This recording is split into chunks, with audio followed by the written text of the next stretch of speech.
Morning all of you. Manu sir physics channel में आपका एक बार फिर से वेलकम है। तो अपन सभी को पता है कि कोविड के कारण आपकी क्लासेज है वो थोड़ा सा डिस्टर्ब हो रही है, बट इस चीज को अपने को इतना डिप्रेशन में लेके नहीं चलना कि यार कोविड आ गया मैं पढ़ पाऊंगा या नहीं पढ़ पाऊंगा या कैसे क्या होगा, क्योंकि अगर इस चीज को अपन एज ए डिप्रेस बना लेंगे तो बेटा अपने स्टडी के ऊपर बहुत ज्यादा इफेक्ट पड़ने वाला है। ठीक है, आप ये सोचो कि जब भी एग्जाम्स होगा उसको मेरे को प्रिपेयर रहना है और मेरे को उसको अच्छे से क्लियर करना है। ओके, तो अपन ने जो नेक्स्ट सेशन 2021-22 में जो स्टूडेंट आ रहे हैं 12th क्लास के अंदर, तो उन सभी बच्चों को क्लासेस की प्रॉब्लम आ रही है। किसी के पास नेट की फैसिलिटी अवेलेबल है, कोई ऑनलाइन क्लासेस ले पा रहा है, कोई नहीं ले पा रहा। ठीक है, तो कोई प्रॉब्लम नहीं है, मैं आपको ये क्लासेस जो है ये YouTube पे अपलोड कर रहा हूँ, तो वहां से आप मनु सर फिजिक्स के नाम से सर्च करके और पर्टिकुलर टॉपिक वाइज मैं आपको ये वीडियो अपलोड कर रहा हूँ। मैंने आपको चैप्टर स्टार्ट किया था इलेक्ट्रिक फील्ड, तो इलेक्ट्रिक फील्ड में अपन ने सबसे पहले मैंने वीडियो नंबर फर्स्ट बनाई थी, उस वीडियो नंबर फर्स्ट में आपका पहला टॉपिक होगा। फिर जब भी मैं वीडियो अपलोड कर रहा हूं तो YouTube के पेज पर जो थंबनेल पेज होता है उस पे मैं ये मेंशन करके चलता हूं कि वीडियो नंबर 1 है, फिर लेक्चर नंबर 2 है, यानी वीडियो नंबर 2 है, फिर वीडियो नंबर 3 है। तो किसी बच्चे को कोई प्रॉब्लम नहीं होगी, वहां मैंने इस तरीके से मेंशन कर रखा है कि वीडियो नंबर फर्स्ट, यानी वीडियो नंबर फर्स्ट। तो ये सारी सीरियल वाइज वीडियो अपलोड कर रहा हूं, तो पर्टिकुलर बच्चा कंफ्यूज मत होना। जहां से मैंने आज टॉपिक ड्रॉप किया है, जो कल से उसकी स्टार्टिंग करूंगा तो वो उसी से नेक्स्ट से स्टार्टिंग करूंगा। ओके, तो अपन ने पर्टिकुलर वीडियो एक एक वीडियो को कंप्लीटली देखना है, कंप्लीटली टॉपिक्स के बारे में समझना है, और फिर भी कुछ डाउट्स हो तो मेरे कॉन्टैक्ट नंबर है वहां पे प्लस में, आप कमेंट बॉक्स में कमेंट डाल के और क्वेश्चन पुट आपसे कर सकते हो। बस आपसे थोड़ी सी रिक्वेस्ट है कि इस चैनल को सब्सक्राइब करना, और जो भी अपना फ्रेंड सर्किल है, मान लो गवर्नमेंट स्कूल के बच्चे हैं वो बेचारे फैसिलिटी प्रोवाइड नहीं कर पाते, तो उनको चैनल को ट्रांसफर करना, उनको शेयर करना, ताकि घर बैठे स्टूडेंट स्टडी को आराम से फॉलो कर सके। ठीक है, ठीक है बच्चों।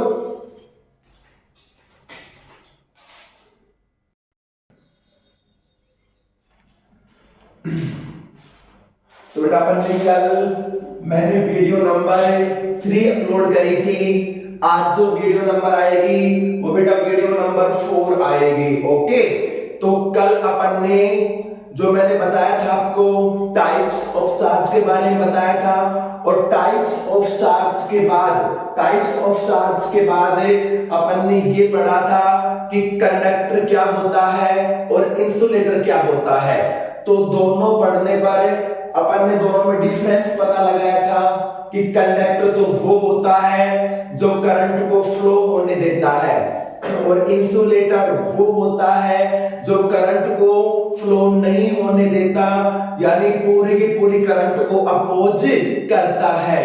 तो ये टॉपिक अपन ने अब आगे लेके चलना है, अपने को इस चीज में और डिटेल में जानना है कि यार इसके अंदर और क्या चीज है, जो अगर मेरे पास कांच है, ग्लास है, एबोनाइट है, रबर है, तो उसमें ऐसा क्या नहीं है जो इस करंट को फ्लो नहीं होने देता। ओके, तो अपन ने कल इतना पढ़ने के बाद जब अपन ने टाइप्स ऑफ चार्ज पढ़े थे, तो टाइप्स ऑफ चार्ज के अंदर अपन ने 2 टाइप्स के चार्ज थे, positive charge and negative charge. तो मेरे पास जो फर्स्ट ऑफ ऑल चार्ज था बेटा वो आया था पॉजिटिव चार्ज, एंड सेकंड आया था नेगेटिव चार्ज। मैंने आपको कल ये चीज ही बताई थी कि इसका नाम पॉजिटिव चार्ज और नेगेटिव चार्ज क्यों रखा गया था। ठीक है, वीडियो नंबर 3 में मैंने आपको डिस्कस किया था ये चीज। अब उसके बाद में इसी को अपन आगे लेके चलते हैं। अपन ने ये तो पता लगा लिया कि चार्ज जो होता है ये दो ऑब्जेक्ट को फ्रिक्शन के कारण क्रिएट होता है, यानी वहां पे स्पार्क होता है, और स्पार्क में क्या होता है बच्चों, चार्ज होता है। तो लगभग 200 इयर्स अगो अमेरिका में एक एक्सपेरिमेंट हुआ था कि वहां पे जो साइंटिस्ट लोग थे वो हर चीज को एज ए प्रूफ देखना चाहते थे। तो उनने क्या किया, उनने ये पता लगाने की कोशिश करी, उनके अंदर एक जिज्ञासा नहीं, एक उसके अंदर बहुत तगड़ी इच्छा थी कि यार इस चीज को कैसे एक्सप्लेन किया जाए कि जब अपन देखते हैं कि बारिश के टाइम जब बादल एक दूसरे से टकराते हैं तो टकराने के कारण दोनों बादल एक दूसरे से टकराए, ये बादल इधर से आ रहा है, ये इधर से आ रहा है, दोनों की दिशा एक दूसरे के विपरीत है, और थोड़ी देर बाद दोनों में टक्कर होती है, और जैसे कोलिजन होती है देन सम टाइम आफ्टर हमारे को ऊपर से इतनी भयंकर वॉल्यूम सुनाई देती है, प्लस में वहां पे इतना भयंकर बिजली यानी स्पार्क प्रोड्यूस होता है जो हमारे को बिल्कुल एज इट इज दिखता है। तो साइंटिस्ट लोगों के मन में ये चीज आ गई कि यार अपन ने अर्थ के ऊपर जिस इलेक्ट्रिसिटी की डिस्कवरी करी है, जिस चार्ज का पता लगाया है, तो क्या जब बादल आपस में टकराते हैं तो टकराने के कारण जो उनके बीच जो बिजली बन रही है वो ये बिजली है या फिर इससे कोई दूसरी इलेक्ट्रिसिटी है। तो इसका पता लगाने के लिए वहां पे एक साइंटिस्ट ने छोटा सा एक्सपेरिमेंट किया था। वो एक्सपेरिमेंट क्या किया था, क्योंकि साइंटिस्ट वो टेढ़ी चीज होती है, वो हर चीज को एक्सपेरिमेंट लेके चलते हैं। तो अपन सब पतंग उड़ाते हैं ना, तो उनने पतंग ली और उस काइट को उनने उड़ाना स्टार्ट कर दिया, और उसको वहां पे उसका धागा होता है, एक रील होती है, और रील को पकड़ के बैठ गया और कंटिन्यू आपकी रील ओपन होती गई और वो काइट ऊपर हाइट पे कंटिन्यू जा रही थी। फिर उसके बाद में वो इतनी ऊपर चली गई कि वो बादलों के बीच चली गई। जब उसने क्या देखा, उसने ये पता लगाने की कोशिश करी थी कि यार ये बिजली वो ही है क्या। तो अपन सोच रहे हैं काइट से कैसे पता लगेगा, बट वो तो साइंटिस्ट होते हैं, उनने कुछ अलग सोच रखा था। ठीक है, तो वहां पे जब वो पता वहां पे चली गई तो उनने क्या देखा कि यार जब करंट बनती है, जब चार्ज बनता है, तो अपन उस ऑब्जेक्ट को टच करते हैं, तो टच करने के कारण हमारे को एक शॉक लगता है, एक झटका लगता है। तो उस झटके को क्या बोलते हैं अपन, करंट बोलते हैं। और वो झटका कब लगेगा, वो शॉट कब लगेगा, वो शॉट जब लगेगा जब उसके पास चार्ज होगा। ओके, तो जैसे ही पतंग काइट उसकी आसमान के बीच बादलों के बीच चली गई, तो उनने अपने हाथ से वो जो उसकी थ्रेडिंग थी, जो रस्सी थी, उसको टच किया। उनने कुछ करंट नहीं लगा। उनने सोचा कि यार ये क्या हो रहा है, कुछ मेरे को तो फील ही नहीं हो रहा, थोड़ा सा नर्वस हो गए। फिर उन्हें सोचा कि यार कुछ और किया जाए अब। फिर उसके बाद में उनने दूसरे एक्सपेरिमेंट के अंदर वो जो काइट थी उसके पतली ब्लेड आयरन की, या तो ब्लेड या फिर की, दोनों में से एक चीज को उस काइट के अटैच कर दिया, जिसका वेट बहुत लेस था, बहुत कम था, यानी ओनली आयरन की बनी हुई थी, ओनली मेटालिक पार्ट था बस वो। फिर उसको बांध के और उनने फिर से उस काइट को उड़ाया, और उड़ाने के बाद में वो फिर से बादलों के बीच चली गई। और उन्होंने सोचा कि यार अब की बार तो मैं खुश हो जाऊंगा, अब की बार मेरा एक्सपेरिमेंट सक्सेसफुली होने वाला है, क्योंकि मैंने वहां मेटल पार्ट उसके कनेक्ट कर दिया। देन आफ्टर क्या हुआ, फिर से जब उनने उसको टच किया रस्सी को, तो अब की बार भी अपनी बॉडी के अंदर कोई स्पार्क फीलिंग नहीं आई, कोई झटका नहीं लगा। लेकिन साइंटिस्ट लोग अंदर से टूटने वाले नहीं होते। उनने सोचा कि यार जरा वेट कर, कुछ ना कुछ होगा इसका इफेक्ट। फिर उसके बाद बारिश आ गई, और हम जानते हैं बारिश आती है जब क्या होता है, बारिश आ गई। बारिश आते ही वो जो रस्सी थी वो पानी से गीली हो गई, यानी उसके अंदर वाटर एंटर कर गया, यानी उसके अंदर मॉइस्चर बन गया। फिर उसने क्या देखा, फिर बारिश आने के बाद जब उसने उसको टच किया, तो टच करने के बाद उनने ये देखा कि यार इसको मैंने टच किया तो उनकी बॉडी के अंदर थोड़ा सा सोटे लगा। उनका एक्सपेरिमेंट सक्सेसफुल हो गया और वो बहुत ज्यादा हैप्पी हुए। मैंने वर्ल्ड के अंदर पहला ऐसा बंदा, पहला ऐसा इंसान देखा है जिसको बिजली के शॉट के बाद खुशी महसूस हो रही है ना। लेकिन वो उसका एक्सपेरिमेंट था, इसलिए उसको हैप्पीनेस आई कि इस चीज से उसने इतना बड़ा रिजल्ट शो कर दिया। उनने ये बताया कि आसमान के बीच जब बादल टकराते हैं, टकराने के कारण उनमें फ्रिक्शन फोर्स क्रिएट होता है, और फ्रिक्शन फोर्स क्रिएट होने के कारण उनमें स्पार्क बनता है, उसमें बिजली बनती है, और वो जो चार्ज बनता है, तो वो जो चार्ज वही होता है, वो जो चार्ज वही होता है जो हमने अर्थ के ऊपर इलेक्ट्रिक चार्ज बना के, और वो हमारे कंटिन्यू तार के अंदर फ्लो हो रहा है।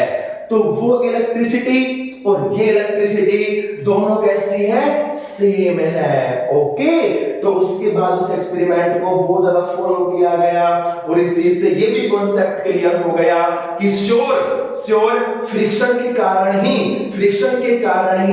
ऑब्जेक्ट में चार्ज बनता है, और उससे ही इलेक्ट्रिसिटी बनती है। अब जरा सोच के देखो कि जब आंधी तूफान आता है तो बादल कितनी तेज दौड़ते हुए दिखाई देते हैं, तो उसकी वेलोसिटी इतनी हाई होती है कि जब दोनों एक दूसरे के अपोजिट डायरेक्शन में आ रहे हैं, और ये क्या हो गई, कोलिजन हो गई, और कोलिजन होते ही साउंड बनता है, प्लस में उनके बीच चार्ज बनता है, इलेक्ट्रिसिटी प्रोड्यूस होती है। जब दो गाड़ी इधर से आ रही है, एक इधर से आ रही है, दोनों टकराएंगी, एक्सीडेंट होते ही साउंड क्रिएट होगा, और एक स्पार्क भी जनरेट होता है, जिससे गाड़ियों में कई बार आग भी लग जाती है। तो उनने इस चीज को प्रूफ करके दिखा दिया कि वो इलेक्ट्रिसिटी वही है जो हमारे अर्थ के ऊपर प्रोड्यूस हो रही है।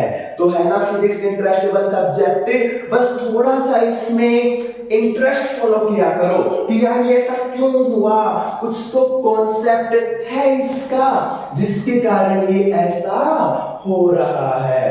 ओके, उसके बाद में अपन ने पढ़ा था कंडक्टर और इंसुलेटर, है ना।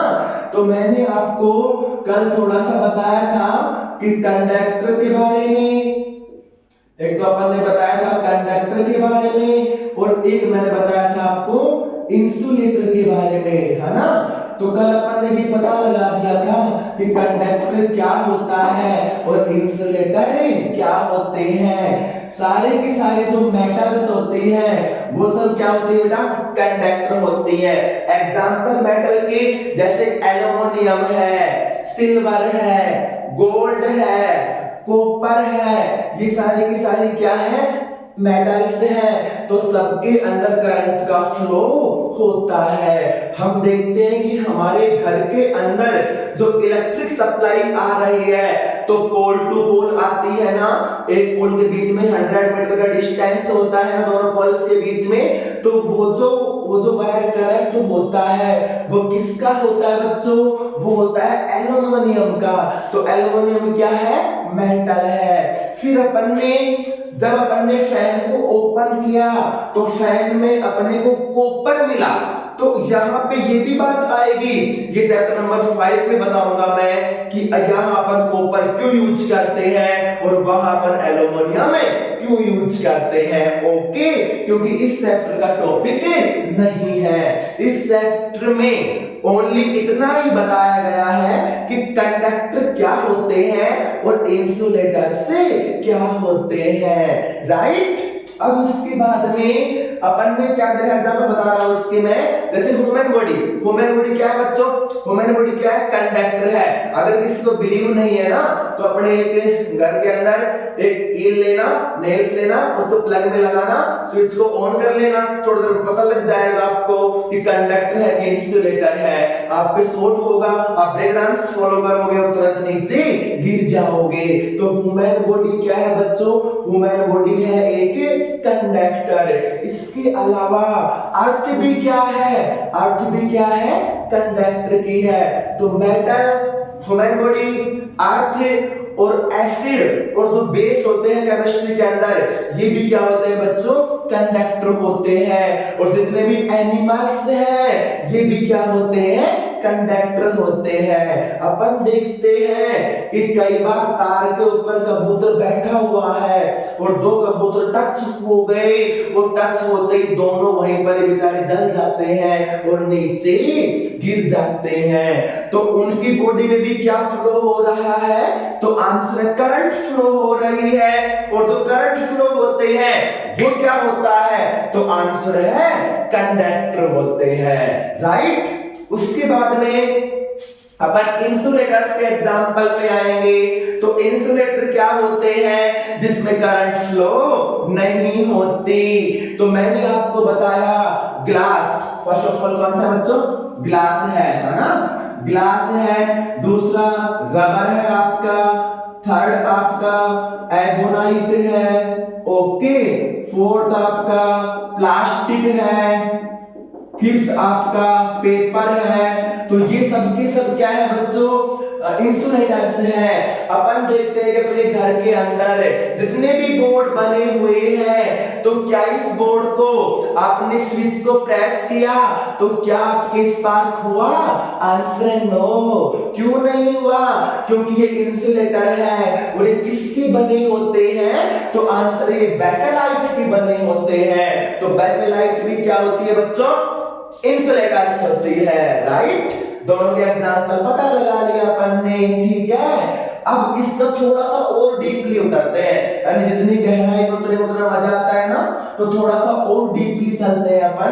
अपन ने ये पता किया था कि चाहे आपका बच्चों मेरे पास यहाँ पे आयरन की रोड है, ओके।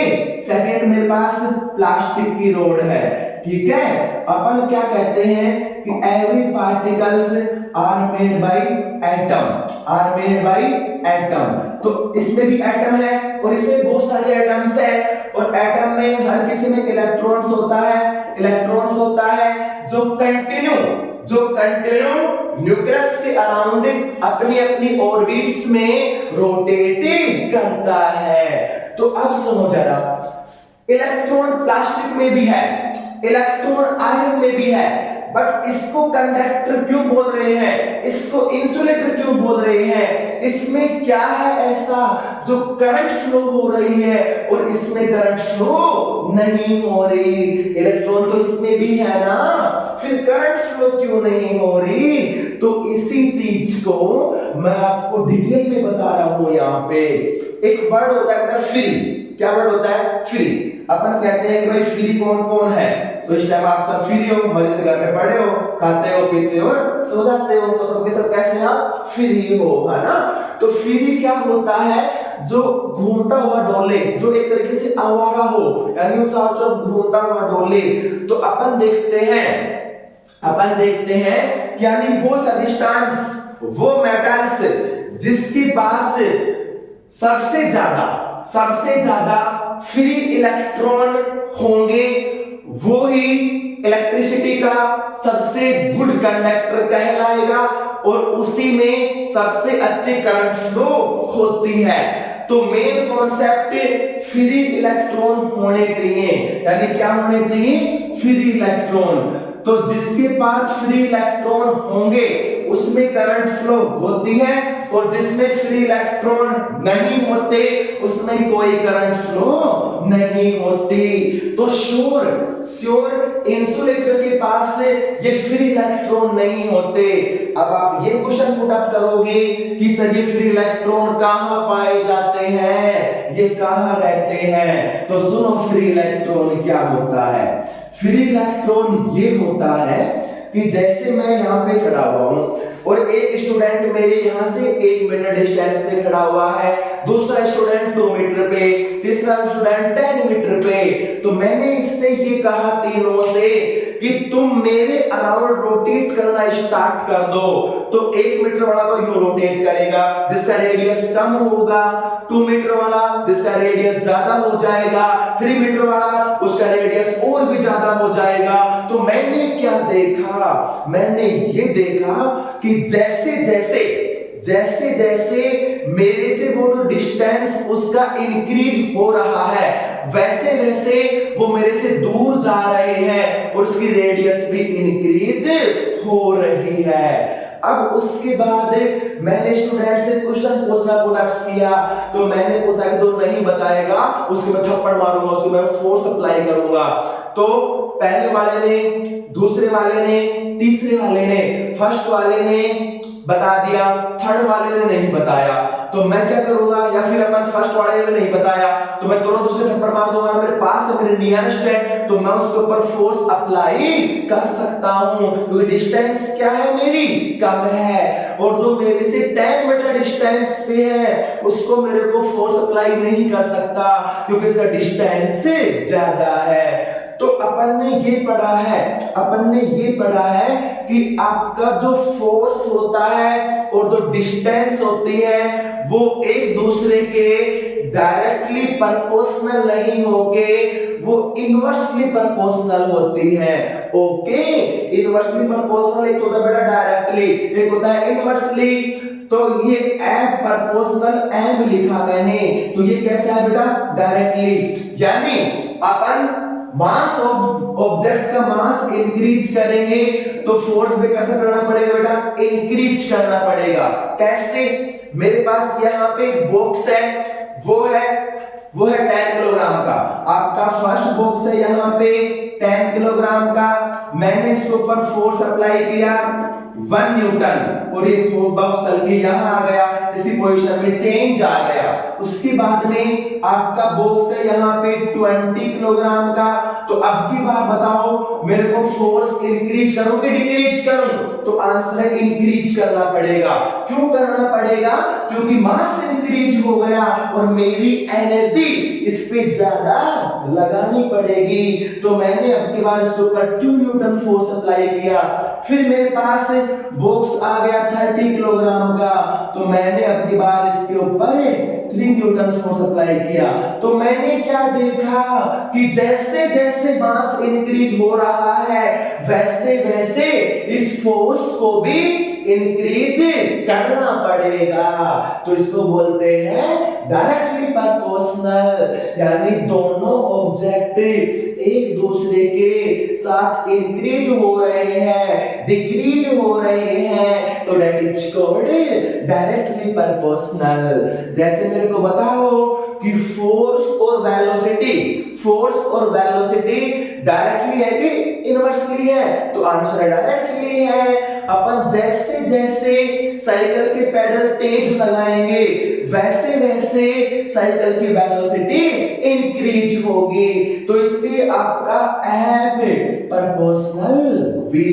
तो डायरेक्टली कहानी आ गई समझ में। अब आ जाओ इनडायरेक्टली पे। इनडायरेक्टली क्या होगा बेटा? इनवर्सली बोल दो, इनडायरेक्टली बोल दो उसको। इनवर्सली प्रोपोर्शनल क्या होता है? इनवर्सली के अंदर 1 से डिवाइड कर दो, मैंने लिखा r। r क्या बेटा? यहाँ पे डिस्टेंस है और f क्या है? यहाँ पे फोर्स है। तो इनवर्सली प्रोपोर्शनल क्या होता है?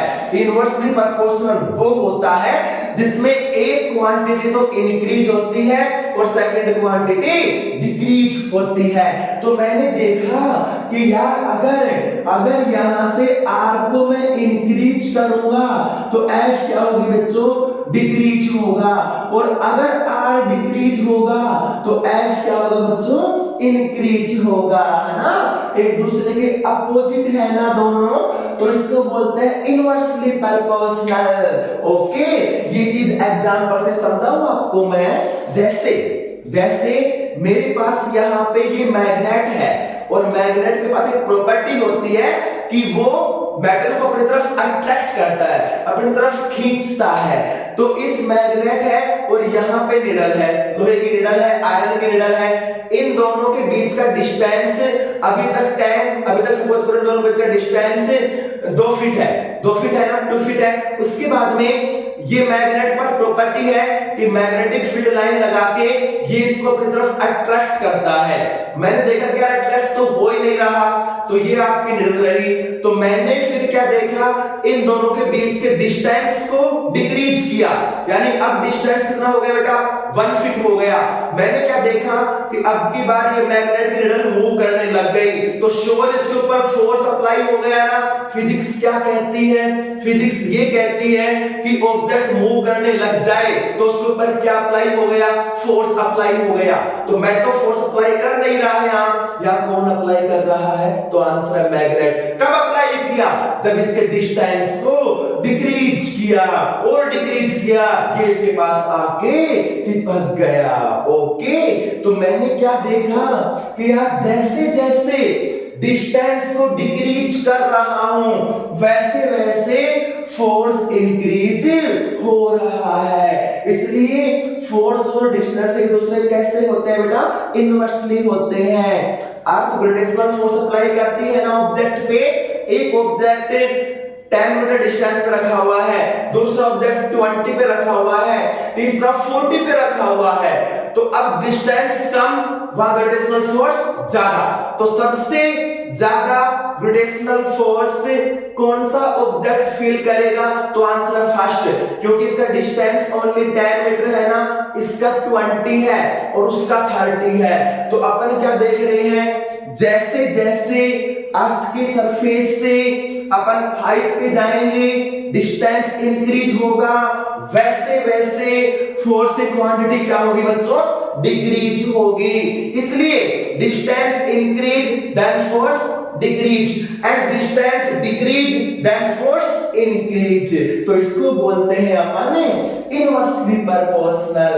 ओके, तो ये कॉन्सेप्ट आपको समझाएगा, ये अपने को बताएगा कि इंसुलेटर के अंदर करंट फ्लो क्यों नहीं होती, क्योंकि इसके अंदर फ्री इलेक्ट्रॉन नहीं होते। अब ये कहां पाए जाते हैं इलेक्ट्रॉन?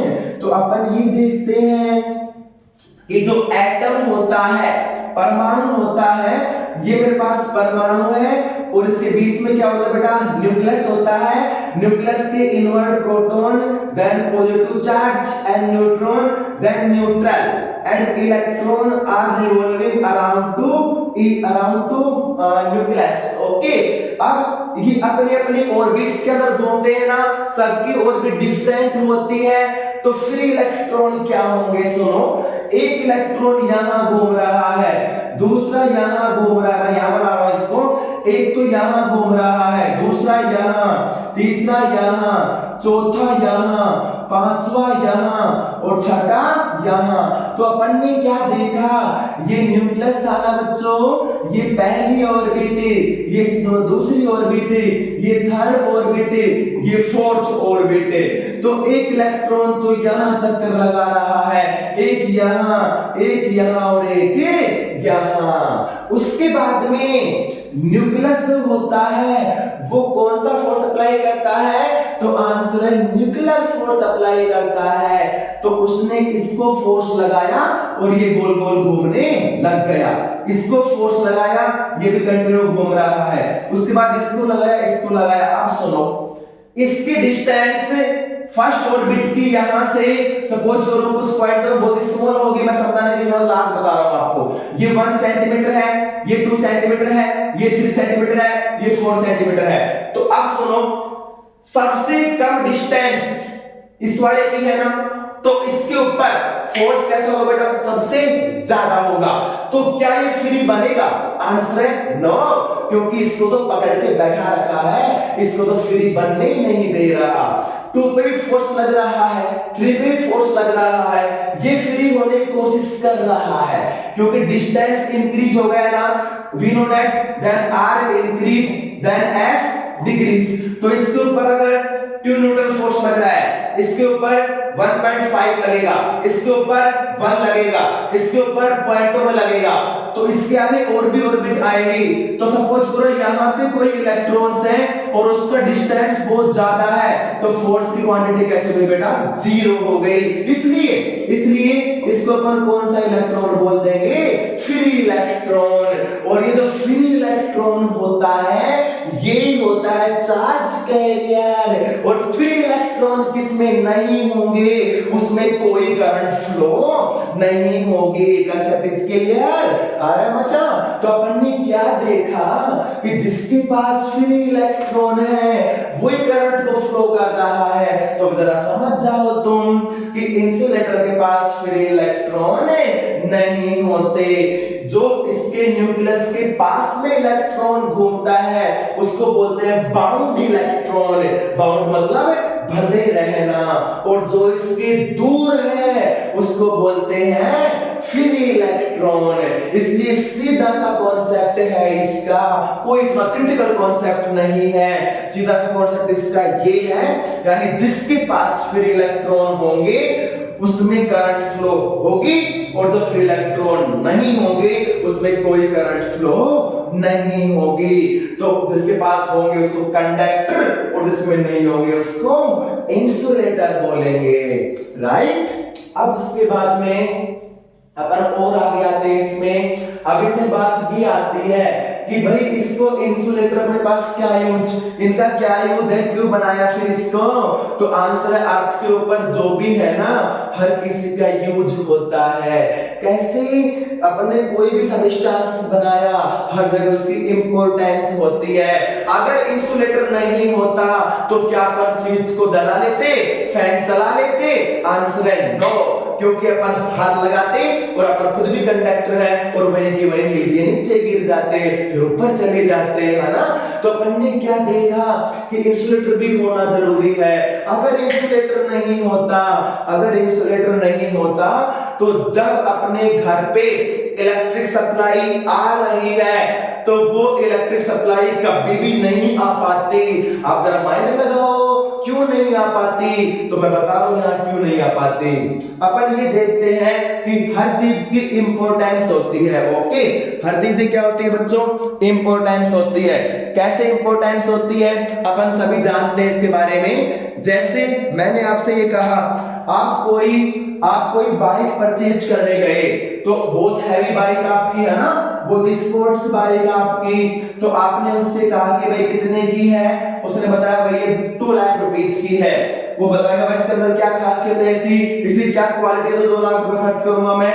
तो वो कहेगा कि सर आपकी बाइक ये है, ये 0 किलोमीटर पर आवर से 100 किलोमीटर पर आवर, यानी इतनी सी देर ओनली 10 सेकंड के अंदर ये इतनी ज्यादा वेलोसिटी को, इतनी ज्यादा स्पीड को गेन कर लेगी। तो सोच के देखो 0 से 100 kilometre per hour only 10 second में पहुंच जाएगी। तो ये क्वालिटी है ना इसकी ये। अब उसके बाद में मैं बाइक को परचेज कर लाया, उसके बाद में अपन देख रहे हैं, अपन ने लगाई रेस और बाइक पहुंच रही 100 पे। उसके बाद अगर ब्रेक नहीं होते तो क्या आपकी बाइक रुक पाती? आंसर है नो। और आपको अगर ब्रेक नहीं तो नहीं रुक पाती, और फिर पता आपको क्या होने वाला था, है ना? तो वहां पे ब्रेक भी जरूरी है। अगर अपन ने वेलोसिटी दे दी तो ब्रेक भी उतने ही नीड है ब्रेक की जितना आपने वेलोसिटी की है। ओके, तो वैसे ही कंडक्टर की जितनी इंपॉर्टेंस है वैसे किसकी है बच्चों? इंसुलेटर्स की है। कैसे? जैसे अपने घर से 5 किलोमीटर डिस्टेंस पे एक फीडर होता है, इलेक्ट्रिक फीडर सबने देखा है, जहां बहुत बड़े बड़े ट्रांसफार्मर लगे रहते हैं और वहां से पूरे वहां पे लोग बैठे रहते हैं, खूब सारे कर्मचारी लगे रहते हैं और वहां से पूरी कॉलोनी को लाइट सप्लाई होती है, यानी पूरे डिस्ट्रिक्ट को लाइट सप्लाई होती है, वो हाई लेवल पे होता है वो, ठीक है। तो अपन ने क्या देखा कि जब वहां से लाइट आ रही है तो लाइट ये तो है नहीं कोई बोला भाई बोरे के अंदर भरना है, भाई घर के अंदर ले जाए इसको, ये कट्टे के अंदर भरना है लाइट का, ऐसा तो होगा नहीं। तो वो आती है पोल टू पोल्स, पोल क्या होता है खंबे, पोल टू पोल्स आती है ना। तो अब सुनो जरा, जब अपने घर पे अपन देखते हैं रोड पे बहुत सारे पोल दिखते हैं, तो जब पोल टू पोल लाइट आ रही है तो आपने एक चीज इंडिकेट करी होगी वहां पे, मान लो कोई घर के आगे पोल आ जाते, सब देखना घर के सामने पोल लग रहा है और उस पोल के ऊपर आपके वायर कनेक्ट है और वहां से एक लीड डाल के अपने घर के अंदर सप्लाई आ रही है, तो आप उस पोल को टच करना, क्या टच करने पर आप करंट को फील करोगे? आंसर है नो। इसलिए वो कैसा है? इंसुलेटर है, उसके पास फ्री इलेक्ट्रॉन नहीं है। तो अगर सपोज करो वो इंसुलेटर नहीं होता, अगर वो कंडक्टर होता तो क्या आप उसको टच कर पाते? आंसर है नो। चलो तो टचिंग वाली बात हो गई। क्या आपके घर में इलेक्ट्रिक सप्लाई आ पाती? आंसर है नो। कैसे नहीं आ पाती? क्योंकि अगर वहां से 230 वोल्टेज आ रही है, अगर अपने फीडर से यानी इलेक्ट्रिक फीडर से आपकी 230 वोल्टेज करंट आ रही है और जैसे ही यहां फर्स्ट पोल है, यहां सेकंड पोल है, यहां थर्ड पोल है, उसके बाद में वायर कनेक्ट है इनके ऊपर, अब यहां पे करंट आई, अगर ये पोल मेटल का बना हुआ है तो ये वायर भी कंडक्टर है और ये भी कैसा है? कंडक्टर है। आपकी सारी की सारी करंट कहां चली जाती? पोल में चली जाती। और पोल के कौन कनेक्ट है बेटा? तो आंसर आपके कांटेक्ट में है ये। आप खुद क्या है? एक अर्थिक कंडक्टर है। तो उसके बाद में सारी लाइट यहां ट्रांसफर, सारा करंट यहां ट्रांसफर हो जाता। अपन देखते यहां ओनली 100 बचा, उसके बाद यहां ओनली 0 बचा। अपन देख रहे हैं यार उधर से तो आ रही है, लेकिन घर के अंदर वेट कर रहे हैं लाइट कब जले और कब उजाला हो, तो ऐसा होगा ही नहीं। क्यों? क्योंकि आपका करंट ट्रांसफर हो गया। इसलिए सारे पोल्स इंसुलेटर होते हैं ताकि आपको जो करंट आए वहां से वो प्रॉपर तरीके से अपने घर के अंदर रिसीव हो जाए।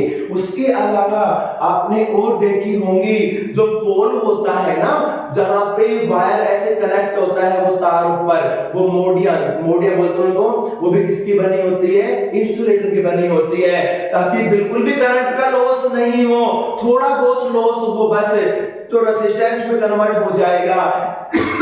सॉरी। इसलिए सारे पोल्स किसके बनाते हैं अपन? इंसुलेटर्स के बनाते हैं, राइट, ताकि अपने को पूरा करंट मिल जाए। ओके, तो ये तो हो गई कंडक्टर की और इंसुलेटर की बात। अब पता है एक वर्ड और आएगा इसमें, वो वर्ड थोड़ा सा आपके लिए नया होगा, बस उसको इस तरीके से मैं समझाऊंगा ताकि आपके लिए वो पुराना हो जाएगा, है ना, अच्छे समझ में आ जाएगा आपको। अच्छा, वो जो वर्ड होता है बच्चों, वो होता है डाइलेक्ट्रिक। क्या होता है?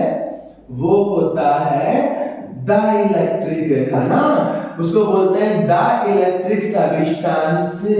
अब ये क्या चीज आ गई? इंसुलेटर तो हमने सुन लिया, कंडक्टर तो हमने सुन लिया, अरे ये तो छोटे बच्चे सुनते हैं, आपको तो क्या सुनना है? आपको सुनना है डाइलेक्ट्रिक, क्योंकि आप सब डॉक्टर हो, इंजीनियर्स हो, है ना, तो अपने को तो स्ट्रॉन्ग बनना है, अपने को तो डीपली नॉलेज लेनी है। तो डाइलेक्ट्रिक क्या होता है? डाइलेक्ट्रिक जो होता है वो एक तरीके से इंसुलेटरी होते हैं। क्या होते हैं? इंसुलेटर्स होते हैं, बट एक इसमें थोड़ा सा डिफरेंस होता है। वो डिफरेंस क्या होता है? ये जो इंसुलेटर होते हैं ये क्या होते हैं? डाइलेक्ट्रिक, बट सारे के सारे इंसुलेटर डाइलेक्ट्रिक नहीं होते। कैसे नहीं होते?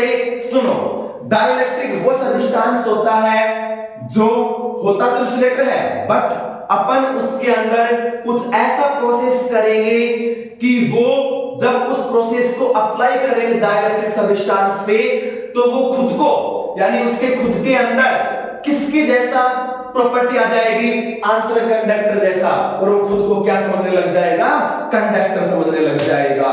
तो अपन ने वो प्रोसेस करना है अपने को यहाँ पे कि यार ऐसा क्या प्रोसेस है जो इंसुलेटर से डाइलेक्ट्रिक बन गया, और डाइलेक्ट्रिक क्या होता है, कंडक्टर होता है, यानी उसके अंदर भी करंट को फ्लो करने की प्रॉपर्टी आ जाती है। तो इसको मैं समझा रहा हूं अच्छे से कि ये क्या होता है। सुनो क्या होता है।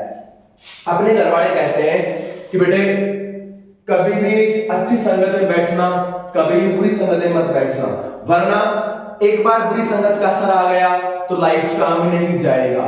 ये डिपेंड करता है अपने ऊपर कि अपन वहां पे बैठे हुए तो अपन कैसे कंट्रोल करते हैं खुद के ऊपर, ठीक है। कोई फ्रेंड सर्कल अपने को बिगाड़ता नहीं है बेटा, ठीक है।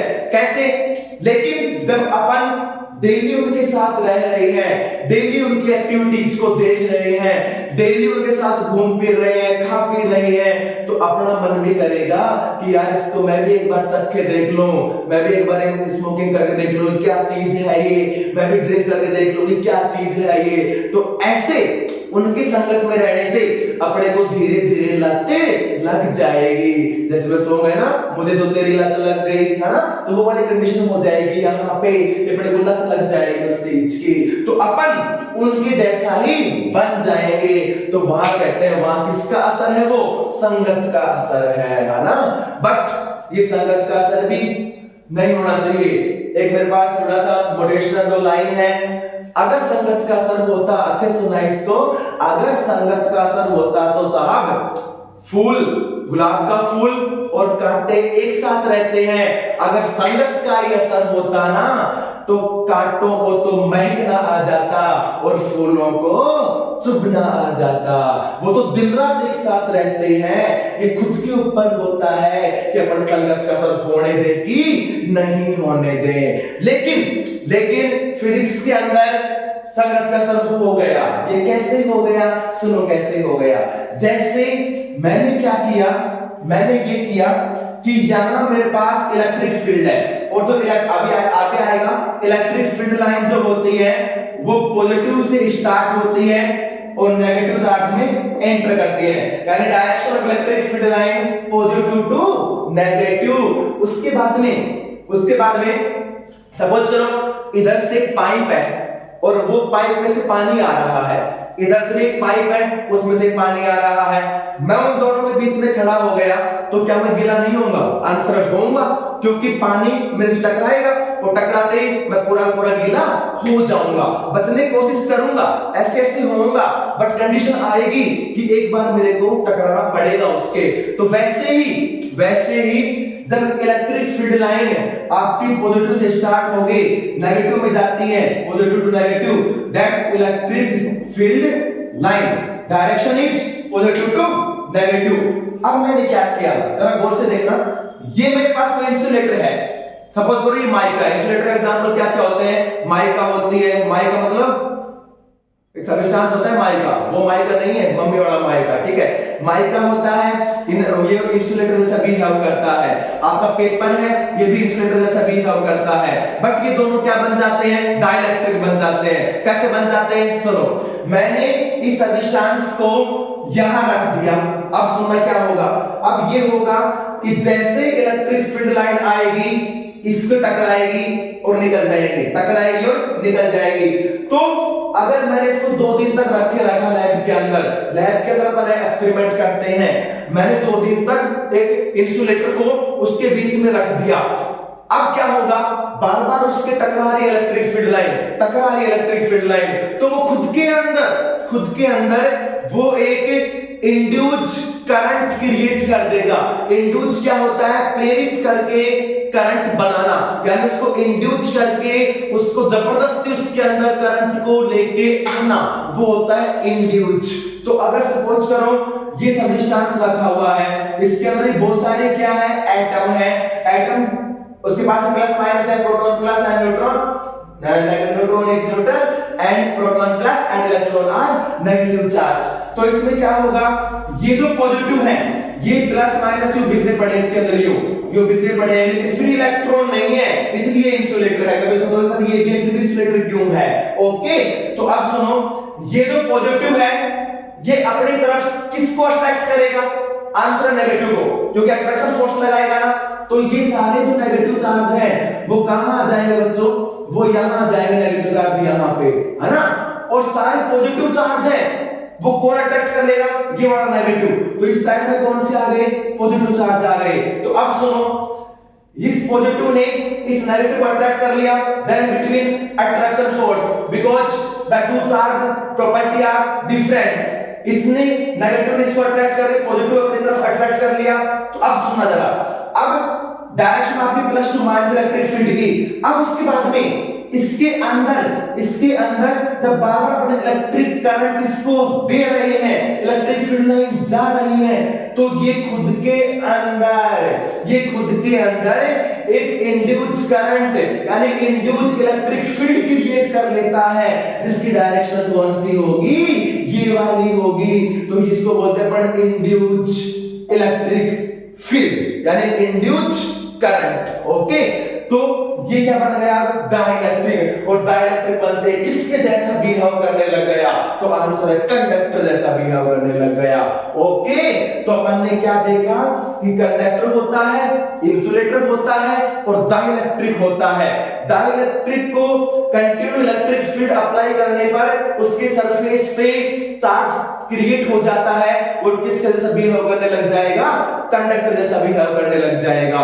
ओके, तो तीनों कॉन्सेप्ट क्लियर। कंडक्टर वो होते हैं इसमें करंट फ्लो होता है, इसमें फ्री इलेक्ट्रॉन होते हैं। इंसुलेटर वो होते हैं जिसमें करंट फ्लो नहीं होता, जिसमें फ्री इलेक्ट्रॉन्स नहीं होते।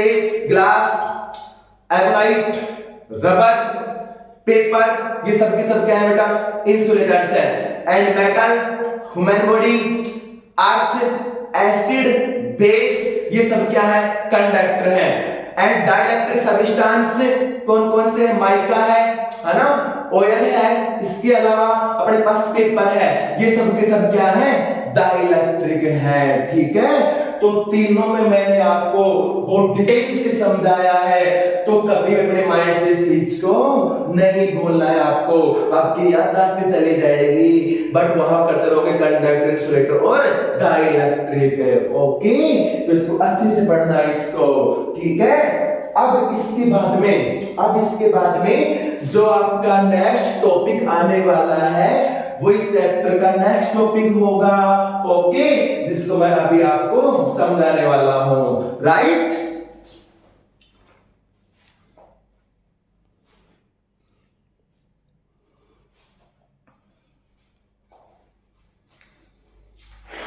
हाँ, इसके बाद बच्चों जो अपना नेक्स्ट टॉपिक आएगा उसका नाम है electron theory of electric current. क्या नाम बच्चों उसका?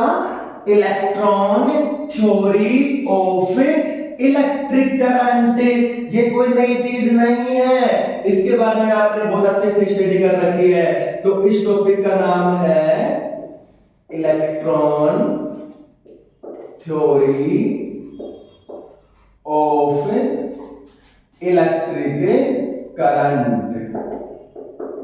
Electron theory of electric current, है ना। इसमें कोई नई चीज नहीं पढ़ने का अपन ने पहले जो पढ़ रखा है ना वही चीज है इसके अंदर। अब यहाँ इलेक्ट्रॉन वर्ड आ गई ना, तो इलेक्ट्रॉन किसके पास होते हैं? आंसर है एटम में होते हैं।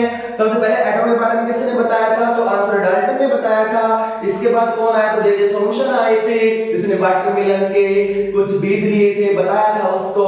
उसके बाद रदरफोर्ड भाई साहब आ गए थे, जिनने अच्छा एक्सपेरिमेंट किया था, गोल्ड फॉइल वाला एक्सपेरिमेंट किया था, और उसने उस पर एक्सपेरिमेंट में एक गोल्ड फॉइल के ऊपर अल्फा कणों, अल्फा पार्टिकल्स की बमबार्ड करवाई थी, जिसमें 20,000 पार्टिकल्स में से एक उसका पार्टिकल था जो दोबारा रिटर्न होके वापस से आ गया। तो उनने वहां से रिजल्ट निकाला था क्लास 10th में आपके। ये उनने यहां से कौन को रिजल्ट निकाला कि यार वहां पे कुछ ना कुछ उसके बीच में कुछ ऐसी सॉलिड चीज है जिसके वो अल्फा पार्टिकल टकरा के वापस से आ गया। अब यहाँ बड़ी इंटरेस्टिंग चीज बताने वाला हूं मैं आपको। अपन ये कैसे मान लें कि जो न्यूक्लियस होता है उसके अंदर प्रोटॉन होता है, यानी न्यूक्लियस को अपन कैसा मानते हैं बच्चों? तो आंसर पॉजिटिव मानते हैं ना। तो क्यों मानते हैं उसको? यहां भी क्यों वर्ड आ गया, तो सुनो क्यों मानते हैं उसको। वो जो अल्फा पार्टिकल्स आए थे वो कैसे होते हैं? पॉजिटिव चार्ज होता है पार्टिकल। तो अल्फा पार्टिकल जब आ रहा था तो उसमें से कुछ पार्टिकल्स आए और वो कुछ एंगल बना के यूं निकल गए, और आए वो कुछ एंगल से डिफ्लेक्ट होकर यूं निकल गए। एक पार्टिकल्स आया जो स्ट्रेट आया और स्ट्रेट ही चला गया। तो ये गया क्यों? ऐसा क्या रीजन था कि ये गया? तो कब जाएगा? ये कब जाएगा? जब इस पॉजिटिव चार्ज है ना इसके पास, सपोज करो इसके पास पॉजिटिव चार्ज है अल्फा के पास, तो ये कब इसको कौन रेपल करेगा? तो आंसर पॉजिटिव रेपल करेगा इसको। तो ये जैसे आया इसके पास आया, ये आया है ना, और जैसे आया तो इसने देखा कि यार ये पॉजिटिव चार्ज जा रहा है इसके पास, तो ये भी था, ये भी कैसा था? पॉजिटिव, इसलिए इसने फिर से इसको धक्का मार दिया और धक्का मारते ये पीछे आ गया। तो वहां से क्या रिजल्ट समझ में आया? वहां से ये रिजल्ट समझ में आया कि यार यहाँ इसके बीच में कुछ है जो पूरा पॉजिटिव है और उसने इसको रेपल किया। तो अगर मान लो वो नेगेटिव होता तो क्या वापस आ जाता? आंसर है नो, क्योंकि we know that positive negative में कौन सा फोर्स लगता है बच्चों? तो आंसर अट्रैक्शन फोर्स लगता है, और अट्रैक्शन फोर्स उसको अपने पास से बैठा लेता, अपने पास उसको चिपका लेता, वो उसको दोबारा नहीं जाने देता। अब ये तो बात समझ आ गई यार वो पॉजिटिवली चार्ज है, बट फिर से रदरफोर्ड ने और सोचा कि यार 20,000 पार्टिकल्स थे जिसमें से एक ही पार्टिकल्स क्यों आया है? तो वहां से रिजल्ट निकल के आया कि बहुत स्मॉल है वो, बहुत छोटा है वो, जो भी है एटम के सेंटर में वो बहुत छोटा साइज है उसका, इसीलिए ओनली एक पार्टिकल टकराया और वापस आ गया। सपोज करो इस पूरे रूम को मैं एटम मानूं, तो ये जो निडल है ना इसकी, ये क्या है बेटा? इसका न्यूक्लियस है, क्योंकि ये बहुत छोटा है, इसीलिए 19,999 पार्टिकल्स तो निकल गए और एक पार्टिकल टकरा के वापस आ गया। तो उनने उसका नाम क्या दे दिया? न्यूक्लियस दे दिया। ओके। और जो न्यूक्लियस होता है ये इलेक्ट्रॉन से, जो न्यूक्लियस होता है ये इलेक्ट्रॉन से 1839 गुना ज्यादा हैवी होता है, यानी न्यूक्लियस जो होता है इलेक्ट्रॉन से 1839 गुना भारी होता है। इसलिए हमेशा आपके पास थोड़ा सा क्वेश्चन बन सकता है, ये इलेक्ट्रॉन से कितना गुना भारी होता है? तो ये होता है 1839 गुना हैवी होता है। किससे? तो आंसर है इलेक्ट्रॉन से। तो ये जो थ्योरी चल रही है ना, इसको ही बोलते हैं electron theory of electric current. ठीक है। तो अब अपन यहां थोड़ा डायग्राम समझा देते हैं इस चीज को। जैसे अगर आपका ये एटम है बच्चों, तो इसके सेंटर में क्या होगा? इसका न्यूक्लियस कम से कम 20 बार मैंने डायग्राम बना दिया होगा, है ना। और ये क्या कहलाता है बच्चों? इसका nucleus. Okay. And complete structure is called atom. और न्यूक्लियस के इनसाइड में प्रोटॉन बोलते हैं इसको। पी किसका सिंबल हो गया बच्चों? प्रोटॉन का सिंबल हो गया। ओके। प्रोटॉन पर कौन सा चार्ज? Positive charge. एन क्या होता है? न्यूट्रॉन। एन क्या होता है बच्चों? ये न्यूट्रॉन होता है। और न्यूट्रॉन पर कोई चार्ज नहीं होता, ना तो पॉजिटिव ना नेगेटिव, तो नेट चार्ज इज 0, तो सो इट्स कॉल्ड न्यूट्रल। और जो इलेक्ट्रॉन्स होते हैं, ई का मतलब क्या होता है? किसका सिंबल है बच्चों? ये है इलेक्ट्रॉन का सिंबल। और इलेक्ट्रॉन कंटिन्यू किसकी रिवॉल्विंग घूमते हैं? तो आंसर है न्यूक्लियस की रिवॉल्विंग अपने अपने ऑर्बिट्स के अंदर कंटिन्यू घूमते हुए रहते हैं। ओके। तो अब सुनो जरा, ये एटॉमिक स्ट्रक्चर बन गई, है ना। अब एक चीज और आती है इसके अंदर, वो चीज ये आती है कि सपोज करो 5 इलेक्ट्रॉन न्यूक्लियस के अराउंड घूम रहे हैं, तो हर एलिमेंट्स का उसमें प्रोटॉन भी कितने होंगे? 5 ही होंगे। अगर 10 घूम रहे हैं तो प्रोटॉन भी कितने होंगे? 10 ही होंगे। इसका सिंपल सा मीनिंग ये हुआ कि नंबर ऑफ चार्ज दोनों पे कैसे मिलते हैं? सेम मिलते हैं। यानी प्रोटॉन पर जितना पॉजिटिव चार्ज होगा उतना ही किस पे होता है? इलेक्ट्रॉन पर होता है। दोनों की इक्वल संख्या मिलती है, इक्वल वैल्यू मिलती है। अगर ये -5 होगा तो ये कितना होगा? +5। अगर ये -10 होगा इलेक्ट्रॉन्स में चार्ज, तो कितना होगा? +10। Then net charge is 0। तो नेट चार्ज इज 0। इसलिए कहते हैं कि जो एटम होता है ये इलेक्ट्रिसिटी के रूप में कैसा होता है? न्यूट्रल होता है। कैसा होता है? न्यूट्रल कब होगा? जब इस पे नेट चार्ज 0 हो जाएगा। और 0 नेट चार्ज कब होगा? जब आपका इलेक्ट्रॉन यानी नेगेटिव चार्ज और प्रोटॉन यानी पॉजिटिव चार्ज दोनों पे क्वांटिटी सेम होगी। Then add to each other from mathematical algebraic method, then net result is 0 and then net result is 0, so it's called neutral। इसलिए एटम को क्या माना जाता है बच्चों? न्यूट्रल माना जाता है। तो ये छोटी सी थ्योरी है इसके अंदर, और कुछ भी लेना देना नहीं है आपको। इसके अंदर ये शो करना है कि न्यूट्रल कैसे है। ओके, तो ये था अपना आज का टॉपिक है। ये वीडियो नंबर 4 है। इसको अच्छे से बेटा पूरी वीडियो को देखना, है ना, ताकि आपके कॉन्सेप्ट और अच्छे से क्लियर हो जाए। और हर चीज को नोट्स बना लेना। फिर भी कोई डाउट्स हो तो मेरे से आप कमेंट से बहुत क्वेश्चन पुट अप से कर सकते हो, ठीक है। कल इससे अपन नेक्स्ट टॉपिक की वीडियो स्टार्ट कर देंगे। Okay, best of luck.